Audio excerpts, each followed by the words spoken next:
Alors, l'exercice 2 va être un petit peu plus long. On doit déjà tracer une figure à main levée, donc j'ai marqué que je m'étais inspiré de l'exercice 12 parce que l'exercice 12 ne vous demande que des figures à main levée. Moi, je vous demande en plus de les tracer en vraie grandeur. Alors, j'ai changé quelques valeurs afin qu'on puisse les tracer en vraie grandeur. Petit a, ABC est un triangle isocèle en A, tel que AB égale 3 cm, BC égale 4 cm. Alors on va tracer à main levée ABC isocèle en A. Donc ça veut dire que A il est là, B, C, isocèle, je code tout de suite les longueurs qui sont égales. Et puis on nous dit AB qui mesure 3 cm et BC qui mesure 4 cm. Alors comme il est isocèle en A, AB est égal à AC, donc ça aussi ça fait 3 cm. Et comment je vais faire pour tracer en vraie grandeur?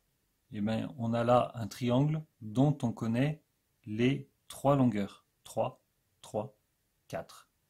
Je n'ai plus qu'à tracer un triangle dont on connaît les trois longueurs. 4 cm. Je vais peut-être le faire ici.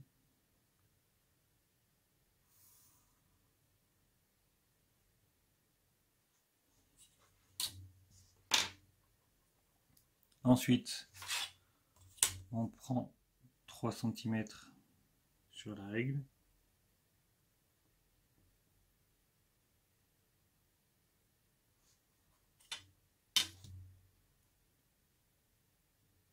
Un arc de cercle de 3 cm d'un côté, un arc de cercle de 3 cm de l'autre. À l'intersection des deux, j'ai mon point A.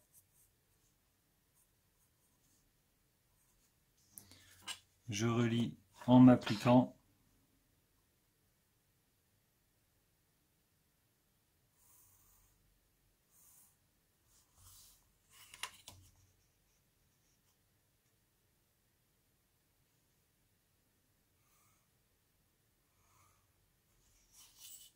et je peux coder au moins les longueurs égales, si ce n'est carrément les données de l'énoncé.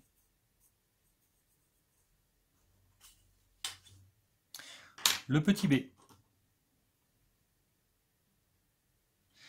Tracer un triangle DEF équilatéral, tel que DE mesure 5 cm. Bon bah là c'est facile. Équilatéral, D, E, F, 5 cm. Je fais comme le précédent, je fais 5 cm et ensuite je trace mon triangle équilatéral. Je rappelle qu'on est précis quand on fait nos tracés. On vérifie bien en fonction de l'épaisseur de notre crayon que ça passe bien sur les points et pas 1 mm à côté.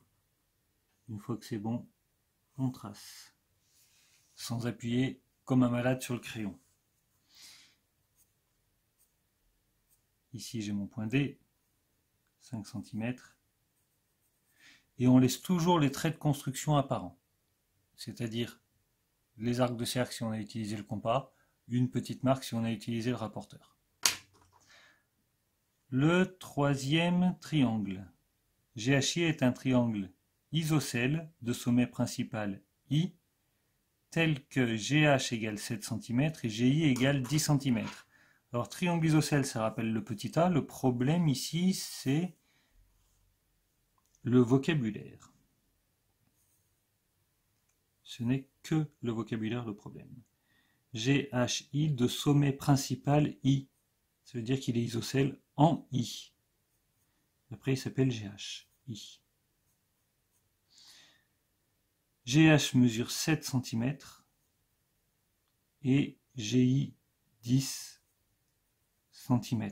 Je vais donc procéder comme celui-ci, sauf que là je vais mettre 4 cm et ici à droite et à gauche 10 cm. Voilà, ça nous fait un triangle assez grand avec 10 cm ici et 10 cm là. Remarquez que là, on n'était pas obligé de l'écrire. Ensuite, le triangle suivant. JKL, rectangle en J. On le voit. JKL rectangle en J avec JL qui mesure 5 cm et JK 9 cm. On va faire une figure à main levée.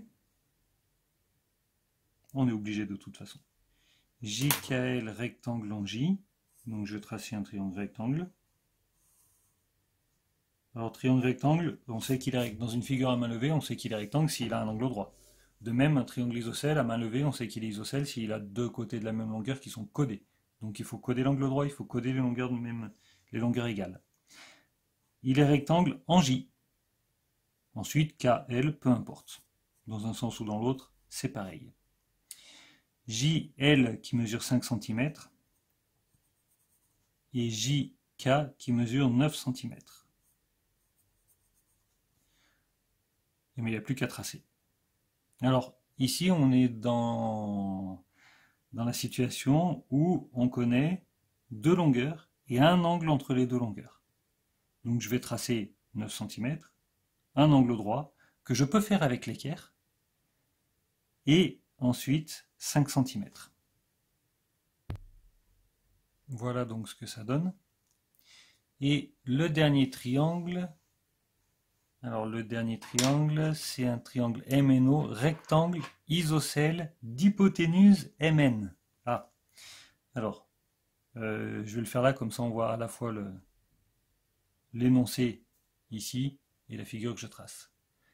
MNO, un triangle rectangle, isocèle. Alors, rectangle, isocèle, comme j'ai dit dans le cours, c'est forcément les deux côtés de l'angle droit qui ont la même longueur. Parce que l'hypoténuse, justement, c'est celle-là.